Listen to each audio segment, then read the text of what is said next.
Oke, Assalamualaikum warahmatullahi wabarakatuh. My name is Gabriel Alexander. My student ID 1805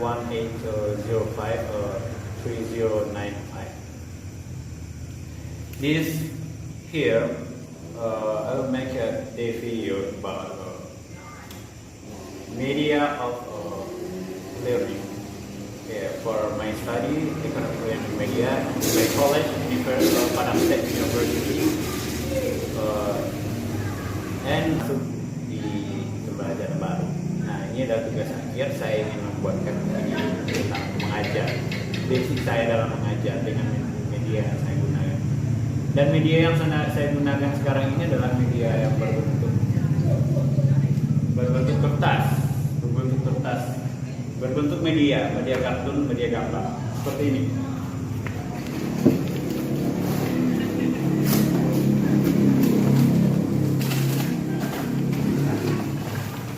Ini adalah contoh media yang saya gunakan, seperti ini.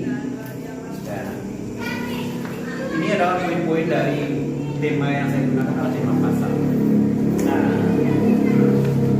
ini adalah tema dari video saya.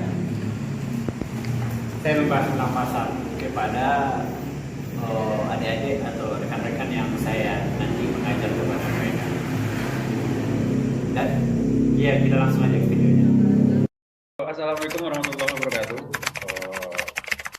Di sini saya sebagai guru ya, di sini akan mengajar tentang tema kita hari ini yang berjudul yaitu pasar. Mungkin banyak dari adik-adik mungkin atau dari adik-adik semua yang belum paham apa itu pasar. Sebenarnya pasar sendiri, di sini saya menggunakan media yang saya gunakan dalam mengajar untuk pertemuan kita kali ini dengan media gambar yang saya sendiri mengabstrakkannya. Gambar itu dengan campuran, itu gambar disertai dengan slide yang berbentuk seperti ini. Cuma tidak dengan fokus melalui kertas seperti ini. Nah, tema kita untuk pertemuan kali ini yaitu pasar. Mungkin kebanyakan dari adik-adik semua belum tahu itu pasar. Sebenarnya pasar dalam arti sederhana adalah tempat bertemunya pembeli dan penjual untuk melakukan transaksi jual beli dan barang dan jasa. Nah, di dalam pasar sendiri terdapat juga tawar menawar antara seorang pembeli dan juga seorang penjual. Nah,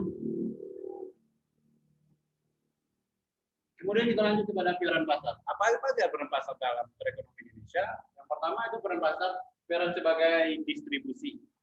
Nah, pasar sebagai sarana distribusi berfungsi untuk memperlancar proses penyaluran barang atau jasa dari produsen kepada konsumen atau dari tempat menjualnya barang kepada penerima barang.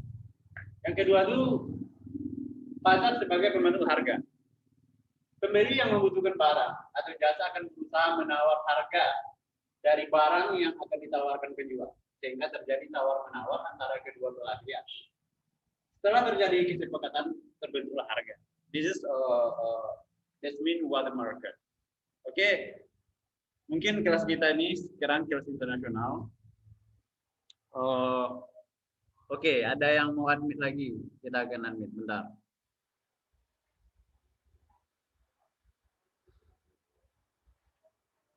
Dan yang ketiga, kita lanjut yang ketiga. Kita lanjut yang ketiga itu pasar sebagai sarana promosi. Apa itu pasar sebagai sarana promosi? Pasar sebagai sarana promosi adalah artinya pasar menjadi tempat memperkenalkan dan menginformasikan suatu barang atau jasa tentang manfaat, keunggulan dan kekhasan kepada konsumen. Ya. Yang di dalam pasar sendiri ada beberapa. Mungkin kebanyakan dari kalian tahu ada apa jenis-jenis dari pasar atau di pasar itu sendiri. Yang pertama, jenis-jenis dari pasar adalah berdasarkan sifatnya, itu pasar kontras dan pasar abstrak. Sedangkan jenis pasar berdasarkan barang yang dijual, itu pasar barang produksi Yang kedua tuh pasar barang konsumsi. Nanti saya akan tampilkan di slide. Bentuk-bentuk dari suatu jenis. Mungkin sekarang tidak jelas ya. Karena saya menggunakan media yang seperti ini. Oke.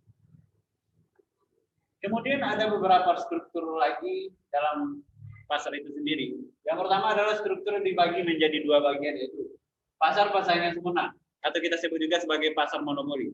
Pasar persaingan sempurna adalah jenis pasar dengan jumlah penjual, pembeli yang banyak dan produknya dijual yang bersifat homogen. Yang kedua, pasar persaingan tidak sempurna atau kita kenal juga sebagai pasar oligopoli. Ini adalah pasar di mana jumlah penjual dan pembeli tidak sebanding untuk harga yang tidak seimbang. Kemungkinan yang terjadi adalah pasar dikuasai oleh satu penjual atau beberapa penjual, sedangkan pembelinya juga satu atau beberapa pembeli yang menguasai pasar.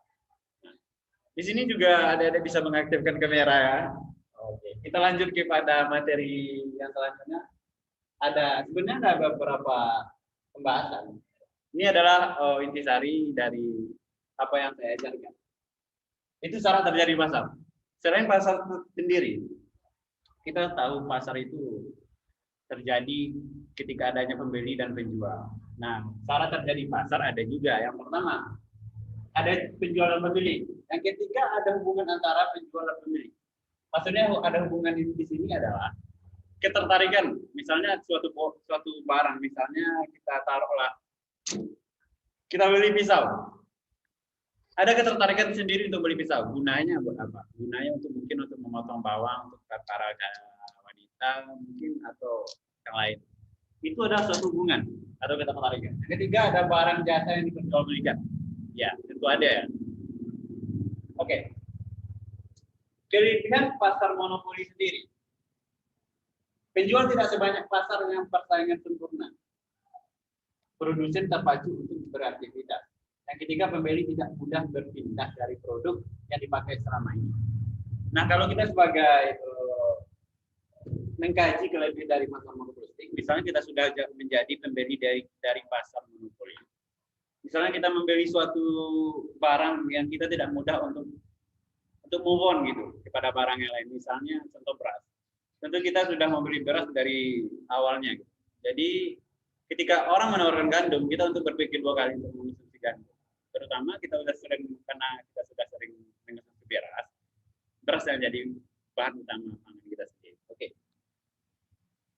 Kemudian lanjut ke kelebihan pasar oligopoli. Di sini pasar oligopoli itu memberikan kebebasan bagi pembeli dalam membeli barang. Yang kedua, mampu melakukan penelitian dan pengembangan produk. Lebih memperhatikan kepuasan konsumen dan adanya penyerapan teknologi baru kepada barang atau pembentukan barang dan jasa. Oke, kita lanjut kepada slide. Ini adalah bentuk struktur. Sekarang tidak jelas strukturnya. Nanti saya akan berjelaskan, nanti saya akan tampilkan di slide. Oke, tunggu sebentar, saya akan membagikan slide.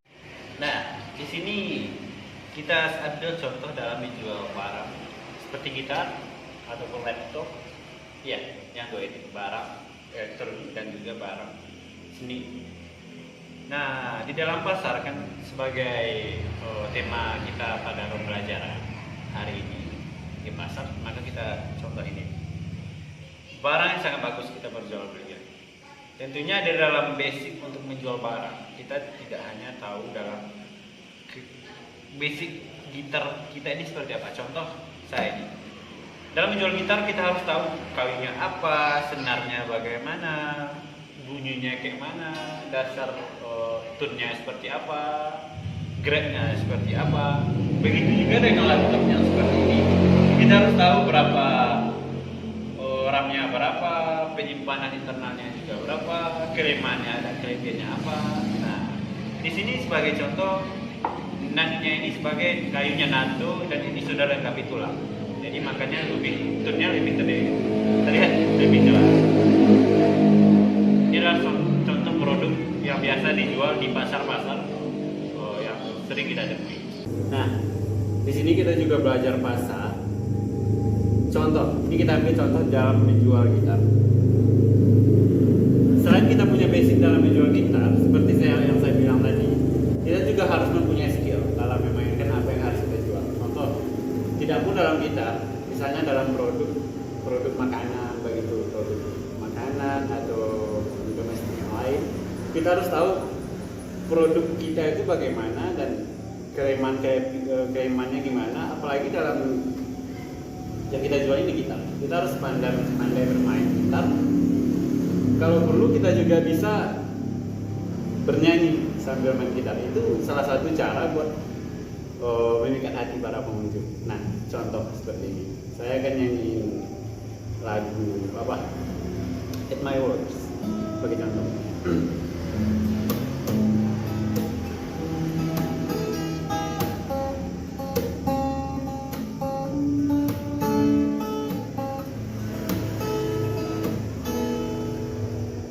Can I call you baby? Can you be my new friend? Can you be my lover? I want to love every end. Let me show you love, though I don't pretend. You can my side, but what the world is giving you. Don't you worry, I'll be there whenever you are. I need somebody who can love me in my world. No, I'm not perfect, but I hope to see my world. There's only you, nobody knew I put you first. And for you, girl, that's what I do the world.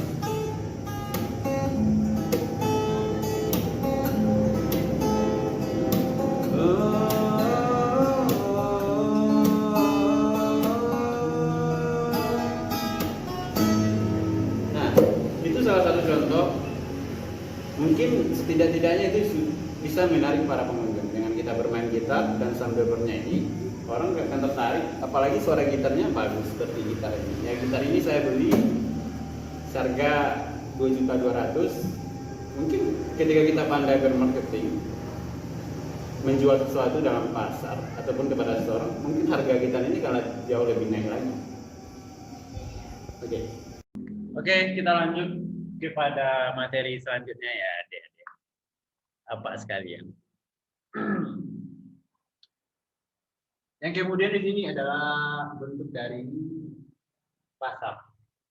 Saya juga menemukan ini tadi sumbernya. Itu revitalisasi pasar rakyat. Itu berdasarkan hukum Undang-Undang Nomor 7 Tahun 2014. Oleh siapa? Ya, pemerintah lah dan swasta. Manfaatnya dari revitalisasi pasar rakyat itu adalah omset pedagang meningkat. Pasarnya bersih, sehat, aman dan nyaman bagi para pembeli tentunya. Kemudian akses transportasinya juga mudah. Barang yang dijual berkualitas. Dan peran pasar di dalam revitalisasi pasar rakyat ini adalah sebagai tempat untuk mempromosikan barang, sebagai tempat untuk menjual hasil produksi, dan sebagai tempat untuk memperoleh barang produksi yang dijual. Kemudian peranan pasar bagi konsumen, mempermudah konsumen untuk mendapatkan kebutuhannya, itu sudah jelas ya. Kemudian sebagai tempat konsumen untuk menawarkan sumber daya yang dimiliki. Yang ketiga itu peranan pasar bagi pemerintah sebagai penunjang kelancaran pembangunan dan sebagai sumber pendapatan negara. Contohnya, ini selama pandemi, Cina merasa di tengah pandemi. Pasar Cina, Bank Dunia memprediksi produk domestik bruto PDB Cina tumbuh sekitar 1,6% pada tahun ini.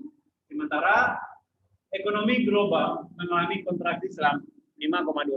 Berarti Cina mengalami kenaikan sekitar 1,6% pada pertumbuhan ekonomi tahun ini.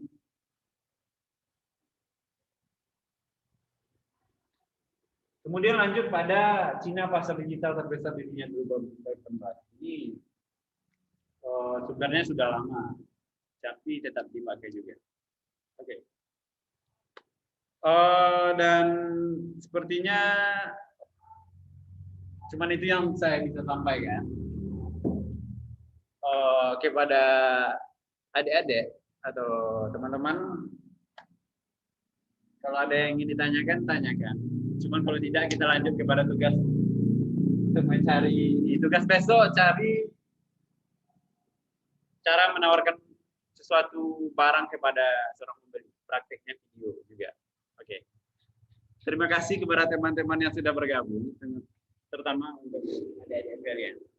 Ini Terima kasih buat semuanya, terima kasih buat penonton, dan terima kasih atas perhatiannya.